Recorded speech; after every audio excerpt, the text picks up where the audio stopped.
I now give the floor to the representative of India. Mr. President, this assembly witnessed absurd theatrics in the morning from the Prime Minister of Pakistan, who once again glorified terrorism that is so central to their foreign policy. However, no degree of drama and no level of lies can conceal the facts.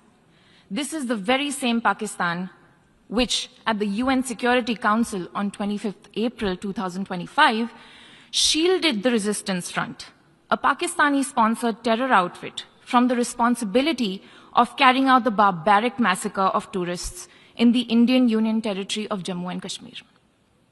Mr. President, a country long steeped in the tradition of deploying and exporting terrorism has no shame in advancing the most ludicrous narratives to that end. Let us recall that it sheltered Osama bin Laden for a decade, even while pretending to partner in the war against terrorism. Its ministers have just recently acknowledged that they have been operating terrorist camps for decades. It should come as no surprise that once again this duplicity continues, this time at the level of its Prime Minister. A picture speaks 1,000 words, and we saw many pictures of terrorists slain in Bahawalpur and Muridke terror complexes by Indian forces during Operation Sindoor. When senior Pakistani military and civilian officials publicly glorify and pay homage to such notorious terrorists, can there be any doubt about the proclivities of this regime? The Prime Minister of Pakistan also advanced a bizarre account of the recent conflict with India. The record on this matter is clear. Till 9th May, Pakistan was threatening more attacks on India. But on 10th May, its military pleaded with us directly for a cessation to the fighting. The intervening event was the destruction caused to multiple Pakistani air bases by Indian forces. The pictures of that damage are, of course, publicly accessible.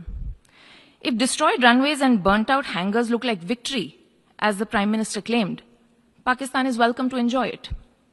The truth is that, as in the past, Pakistan is responsible for a terrorist attack on innocent civilians in India. We have exercised the right to defend our people against such actions and have brought the organizers and perpetrators to justice. The Pakistani Prime Minister has spoken about wanting peace with India. If he is indeed sincere, the pathway is clear. Pakistan must immediately shut down all terrorist camps and hand over to us terrorists wanted in India. It is also ironic that a country which wallows in hate, bigotry, and intolerance should preach to this assembly on matters of faith. The political and public discourse of Pakistan reflects its true nature. Clearly, a look by them at the mirror is long overdue. Mr. President, India and Pakistan have long agreed that any outstanding issue between them will be addressed bilaterally. There is no room for any third party in that regard. This is our long-standing national position. Where terrorism is concerned, we are making it clear that there will be no distinction between the terrorists and their sponsors. Both will be held accountable. Nor will we allow terrorism to be practiced under the cover of a nuclear blackmail. India will never bow to such threats. India's message to the world is clear. There must be zero tolerance for terrorism. I thank you, Mr. President.